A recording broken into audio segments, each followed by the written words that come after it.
जय श्री राम मित्रों, जैसे जैसे जीवन आगे बढ़ रहा है, अनुभव जीवन के अंदर बढ़ रहे हैं, वैसे वैसे चीज़ें और क्लियर होती चली जा रही हैं कि हमारे जीवन में चल क्या रहा है।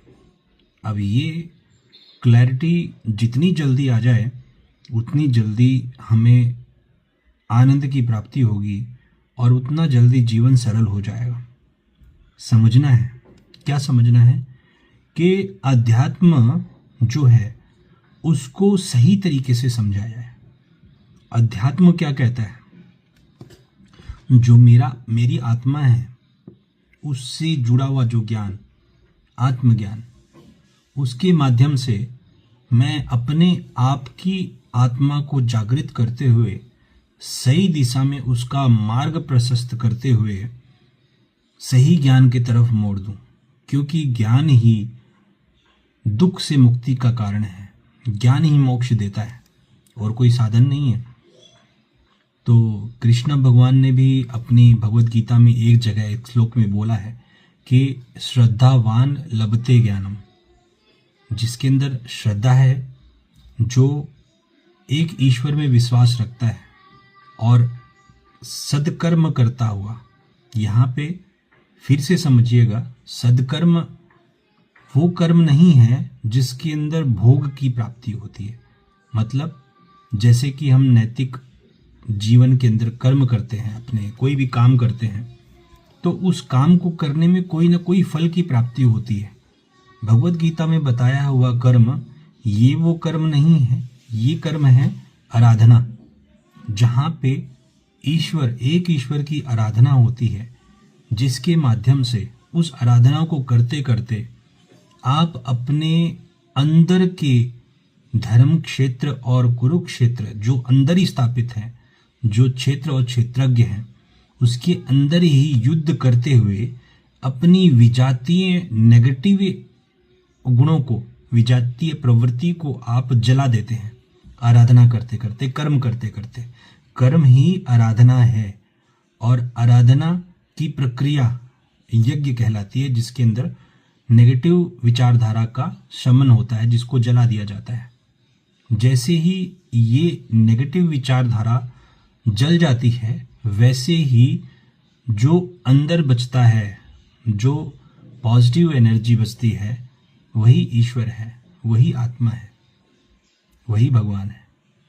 भगवान और कहीं तो है, भगवान तो कण कण में भी है, लेकिन जो भगवान जो मेरे सबसे पास में है, जो मेरे अंदर है, हमें उस पर फोकस करना है। और कृष्ण भगवान की भगवत गीता यही कहती है कि ज्ञान को पकड़ना है, जिस ज्ञान से मैं उस ईश्वर को प्राप्त कर पाऊँ। ईश्वर को प्राप्त करना मतलब ऐसा करना है कि वो ईश्वर को जान लूँ। ईश्वर ऑलरेडी प्राप्त है, ये जो शरीर है इसके अंदर ऑलरेडी ईश्वर है, या दूसरा पक्ष कहना ज़्यादा उचित रहेगा कि ईश्वर ने अपने आप को ये शरीर दी है। यहाँ पे जब इसका बोध हो जाएगा, ईश्वर की प्राप्ति हो जाती है। इसी को ईश्वर की प्राप्ति बोलते हैं। बाकी भीड़ तो बहुत है दोस्तों, हर धार्मिक स्थल में, किसी भी संप्रदाय से लीजिए, हर जगह भीड़ है। दुख का अंत नहीं है, दुख का अंत सही ज्ञान से होगा। और ज्ञान भजन में है तो ये आगे की प्रक्रिया है। नाम जप करिए, आराधना करिए। नाम जप से आप नेगेटिव एनर्जी को बर्न कर देंगे, जला देंगे, और इसके बाद आप पात्र हो जाएंगे सही ज्ञान को प्राप्त करने के। सही ज्ञान वो है जो ब्रह्म ज्ञान है। ब्रह्म ज्ञान ही सही ज्ञान है, और वही ब्रह्म ज्ञान का आधार आत्मज्ञान है। आत्मज्ञान से निकलते हुए आप जब ब्रह्म ज्ञान तक पहुंच जाएंगे तो ईश्वर की प्राप्ति हो जाएगी। मित्रों, शास्त्रों को पढ़िए, उससे पहले सुनिए। नहीं तो देखिए, हमारे जीवन में हम एक बच्चे के समान हैं। अगर संदर्भ देखा जाए, पक्ष देखा जाए, अगर मैं शास्त्रों के पक्ष में देखूं तो मैं एक छोटे बच्चे के समान हूं, जिसको शास्त्र के बारे में कुछ पता नहीं है।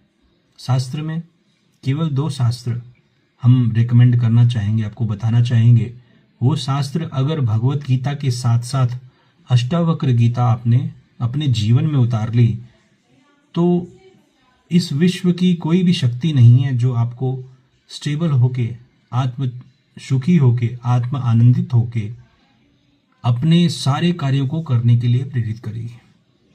तो मित्रों, सही ज्ञान को पकड़िए। सही ज्ञान श्रीमद् भगवत गीता में है, सही ज्ञान अष्टावक्र गीता के अंदर है। गूढ़ ज्ञान है, लेकिन वो ज्ञान ही जड़ का ज्ञान है, और वो गूढ़ ज्ञान इसलिए गूढ़ ज्ञान है कि हमारे पास ज्ञान नहीं है सत्य का। सत्य आत्मा है और कुछ नहीं है, सत्य परमात्मा है और कुछ नहीं है। ज्ञान भी परमात्मा है, सबको प्राप्त हो जाए संभव नहीं है, लेकिन प्रयासरत तो रहना पड़ेगा। जय श्री राम।